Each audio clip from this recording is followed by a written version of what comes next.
Hi, very good afternoon, everyone. Uh, I'm Jatin, wealth creator. आज आपके लिए part 2 मैं वीडियो लेके आ रहा हूँ on equity research, how to analysis stock research कैसे की जाए उसके ऊपर. So equity research primary means analysing company financial perform ratio analysis, forecast the financial excel, financial modeling, and explore scenarios, objective make buy and sell, stock investment recommendation, equity risk analysis, discuss the research analysis in the equity research report. तो जो equity researcher होता है उसके लिए basically होता है कि हमें कंपनी के फाइनेंशियल्स को स्टडी करना पड़ता है, हमें रेशो एनालिसिस को परफॉर्म करना पड़ता है, फोरकास्ट करना पड़ता है आगे के फाइनेंशियल्स, आगे फ्यूचर में हमें एक अनुमान लगाना पड़ता है कि क्या रह सकता है फाइनेंशियल मॉडलिंग के थ्रू, और एक्सप्लोर करने पड़ते हैं डिफरेंट सिनेरियोज़ को, पॉजिटिव नेगेटिव, क्या अगर इन केस हमारे अगेंस्ट रही सिचुएशंस तो कंपनी कैसे परफॉर्म करेंगी, फेवर में रही तो कैसे परफॉर्म करेंगी, अगर एवरेज रही, न्यूट्रल रही तो कैसे परफॉर्मेंस करेंगी. तो उसके बाद हमारा इन सब सिनेरियोज़ का जो हमारा ऑब्जेक्टिव होता है, बाय करना है या सेल करना है किसी स्टॉक को, और उसके बाद हम रिकमेंडेशन देते हैं, रिसर्च करते हैं प्रॉपर अपने बाकी और रिसर्चर्स के साथ, और एक वेल्थ क्रिएशन में उसमें हेल्प करते हैं. तो एक इक्विटी रिसर्च के अंदर with in equity research firm में क्या होता है, प्राइवेट इक्विटी एनालिसिस क्या करते हैं, कॉर्पोरेट फाइनेंसिस कैसे होता है, इन्वेस्टमेंट बैंकिंग एनालिसिस क्या करता है, बाय साइड फर्म्स क्या करती हैं. तो ये सारी अपॉर्चुनिटी विल एक्सप्लोर हम करेंगे, और इन डेप्थ हम एक एनालिसिस करेंगे इक्विटी रिसर्च के ऊपर, और जो बेसिक उसके नट एंड बोल्ट्स हैं इक्विटी रिसर्च के, वो हम आपके साथ डिस्कस करेंगे. तो रहता है रोल क्या होता है इक्विटी रिसर्च का, हिरार्की क्या होती है इक्विटी रिसर्च फर्म की, और एक हेड रिसर्च का रोल क्या होता है, सीनियर एनालिस्ट की जॉब प्रोफाइल कैसी होती है, रिस्पॉन्सिबिलिटीज़ क्या होती हैं एक एसोसिएट की, एक जूनियर एनालिस्ट की, एक टिपिकल डे कैसा इक्विटी रिसर्च फर्म के अंदर आप जाता है, और कौन पे करता है इक्विटी रिसर्च के लिए, इक्विटी रिसर्च प्रोफेशनल्स को किस तरीके की अप्रोच रखनी चाहिए, इक्विटी रिसर्च में किस तरीके के स्किल सेट चाहिए आपको, टॉप इक्विटी रिसर्च फर्म क्या करती हैं, किस तरीके से अपने काम कर रही हैं, और कैसे कंपनसेशन मिलता है, एग्जिस्टिंग अभी एग्जिस्ट अपॉर्चुनिटीज़ क्या हैं. ठीक है. और जो सबसे मेन चीज़ है, सबसे पहली जो चीज़ होती है इक्विटी रिसर्च के अंदर जो होती है, उसमें हमें परफॉर्म करनी पड़ती हैं वैल्यूएशन लिस्टेड कंपनीज़ की, कि कम उसकी प्राइसिंग सही है या ज़्यादा है, ओवर वैल्यू है, अंडर वैल्यूड है. रिसर्च करने पड़ते हैं इकोनॉमिक इंडस्ट्री के पैरामीटर डिफरेंट, और परफॉर्म करना पड़ता है फंडामेंटल एनालिसिस, और प्रोजेक्शन करने पड़ते हैं रेवेन्यू को, प्रॉफिट को कंपनी की. जो और पॉइंट्स हैं, फिफ्थ पॉइंट है जो DCF मेथड रिलेटिव वैल्यूएशन का है, उससे हम करते हैं. कंपेयर करना पड़ता है फेयर वैल्यू को मार्केट वैल्यू से, एक फेयर वैल्यू और मार्केट प्राइस वैल्यू में किस तरीके से, अगर एक फेयर वैल्यू और मार्केट प्राइस वैल्यू मतलब मार्केट प्राइस ज़्यादा है और फेयर वैल्यू कम है तो हम सेल करते हैं, अगर मार्केट प्राइस कम है और वैल्यू ज़्यादा है तो बाय करते हैं हम.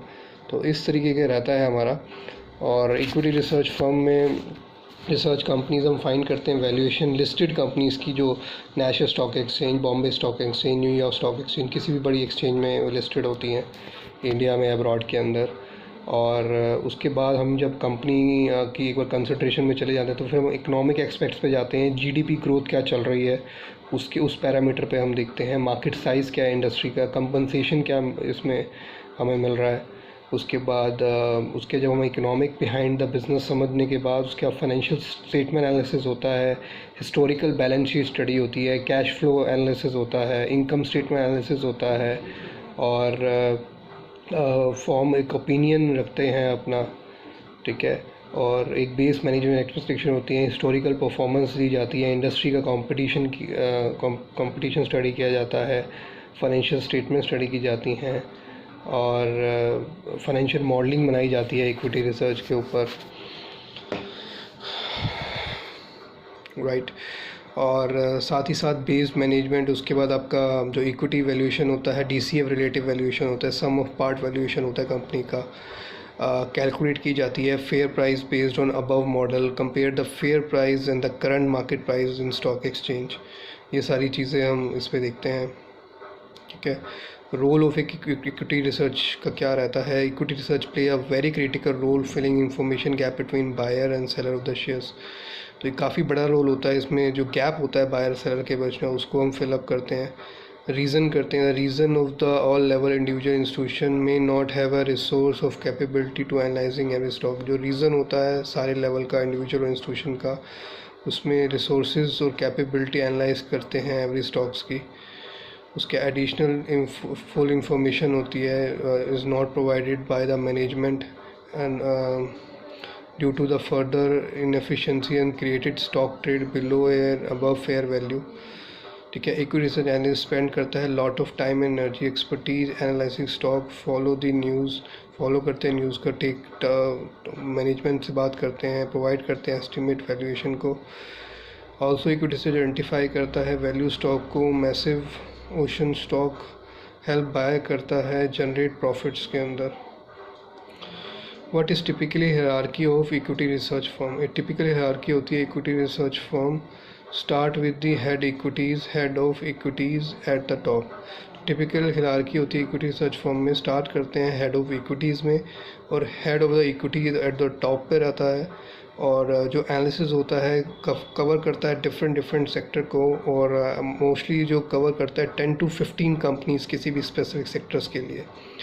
जो ईच एनालिसिस होता है वो सपोर्ट करता है एसोसिएट को, और supported by couple of junior analysis. तो इस तरीके का रहता है जिसके अंदर डिफरेंट हायरार्की के अंदर होते हैं, जिसमें एनालिस्ट होते हैं, सीनियर एनालिस्ट होते हैं, हेड रिसर्चर्स होते हैं, एसोसिएट्स होते हैं, जूनियर एनालिस्ट होते हैं। तो जो हेड रिसर्च का मेन रोल होता है वो जो की मेंबर होता है इक्विटी रिसर्च का, और वो एक लीडरशिप और एक कोचिंग और एक गाइडेंस की ज़रूरत होती है, और जो ब्रोकरेज गोल होता है ऑब्जेक्टिव को उसको मेट करता है। उसके बाद आपका जो ओवरसीज रिपोर्ट होती है, पब्लिकेशन होती है, एडिटिंग होती है, मॉनिटरिंग प्रोसेस रहता है, और ब्रोकरेज रिकमेंडेशंस के अंदर वो ऐसा एनालिसिस यूज़ होता है। They ensure adequate support to provide to sales and trading team, contribute to the equity, provide expert level input, overall strategy, goal, initiative and budget, responsible for analysis, hiring, compensation, development, performance management, license, fund management and research team, ये रहता है। तो जो major duties होती हैं, initiate the perform maintaining the high level of fundamental analysis of public trading companies, analysis stability of stock, inclusion to the portfolio, investment analysis which include financial statement analysis, financial modeling, comparison company analysis, as well as assessment to industry microeconomics trend। तो ये इस तरीके से होता है। Responsibilities होती हैं काफ़ी ज़्यादा एक इक्विटी रिसर्चर्स की, जिसके अंदर सारी पोजीशंस की अलग अलग रिस्पॉन्सिबिलिटीज़ होती हैं। सो इस तरीके से रहता है। अपना नॉर्मल 7 बजे के आसपास अपना ईमेल्स वगैरह ट्रेडर्स और जो सेल्स पर्सन से आती है उनको चेक करते हैं। 7 बजे अपने ऑफिस पहुंच के स्टॉक मार्केट, एशियन मार्केट कहाँ ओपन हुई है उसको एक बार चेक करते हैं।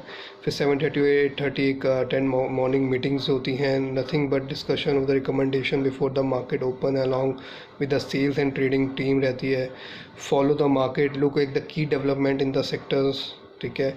क्लाइंट रिक्वेस्ट होती है, फाइनेंशियल मॉडल अपडेट्स होते हैं, न्यूज़ होते हैं, discussion with the by side clients and maintain work होता है। 3:30 बजे मार्केट क्लोज होती है, कैप्चर करते हैं मार्केट की मूवमेंट को, कंपनी के अंडर कवरेज को एंड उसको एनालिसिस करते हैं, क्लाइंट को वर्क करते हैं, न्यू रिसर्च पीसीस को, पब्लिकेशन को नेक्स्ट डे कमिंग डेज़ के अंदर, और 7:30-8 बजे अपने घर में रीच एट होम। तो ये एक नॉर्मल शेड्यूल रहता है। और इसको पे करने वाले काफ़ी बड़ी कंपनीज़ होती हैं जो इसको पे करती हैं। बैंक्स होते हैं, इंस्टीट्यूशंस होते हैं, जो ब्रोकरेज फर्म्स होते हैं, म्यूचुअल फंड्स होते हैं, और रिटेल इन्वेस्टर्स होते हैं, स्टॉक ब्रोकर्स होते हैं जो इसके लिए पे करते हैं। और एक अप्रोच रहती है, वो यही रहती है कि अपना 12-14 घंटे अगर आप वर्क कर सकते हैं एज एनालिसिस तो ये करियर है आपके लिए। और इसके अंदर आपको एक खुद से आपके इनोवेटिव आइडियाज़ भी आपको सोचने पड़ते हैं, आउट ऑफ द बॉक्स भी सोचना पड़ता है कैसे आपको ग्रो करना है। और फंडामेंटल एनालिसिस आपको खुद से ही आपको करना पड़ता है, जिसमें आपकी operating profitability, gross profit margin, operating margin, net profit margin analysis होता है, ROE analysis, asset turnover, financial leverage, ROE, सारा एनालिसिस आपको एक फाइनेंशियल मॉडलिंग के अंदर, बैलेंस शीट स्टडी के अंदर आपको रखना पड़ता है। और जो स्किल सेट आपको चाहिए, डिग्री चाहिए किसी एक नॉर्मल फाइनेंस की, बिजनेस की, काफ़ी एडेड एडवांटेज, कुछ एक्स्ट्रा कोर्सेज अगर आपने किए हैं वो भी आपको एक एक्स्ट्रा एडेड एडवांटेज आते हैं। एक्सेल स्किल चाहिए आपको, फाइनेंशियल मॉडलिंग स्किल चाहिए, अकाउंटिंग स्किल चाहिए, रिपोर्ट राइटिंग स्किल चाहिए।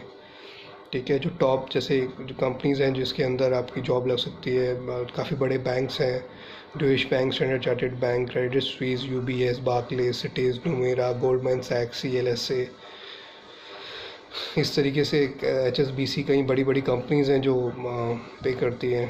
कंपनसेशन काफ़ी अच्छा है, आप काफ़ी अच्छा $50,000 भी महीने का कमा सकते हैं और $2.5 लाख भी महीने का $2.5 लाख भी महीने का कमा सकते हैं। अपॉर्चुनिटीज़ काफ़ी अच्छी हैं इस सेक्टर के अंदर, इन्वेस्टमेंट बैंकिंग एनालिसिस में, बाय साइड फर्म्स के अंदर, प्राइवेट इक्विटी एनालिसिस में काफ़ी अपॉर्चुनिटी हैं इसके अंदर।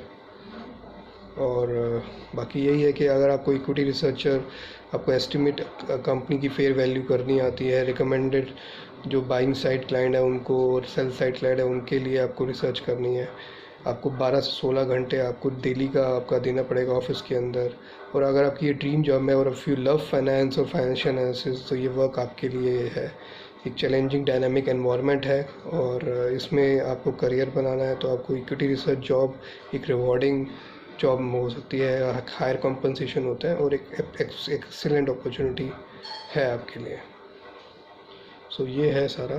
Thanks for watching this video. अगर आपका इंटरेस्ट है इक्विटी रिसर्च के अंदर तो और वीडियोस आप बने रहिएगा, आगे और वीडियोस हम डालेंगे और आपकी नॉलेज बढ़ाएंगे। Thanks for watching video.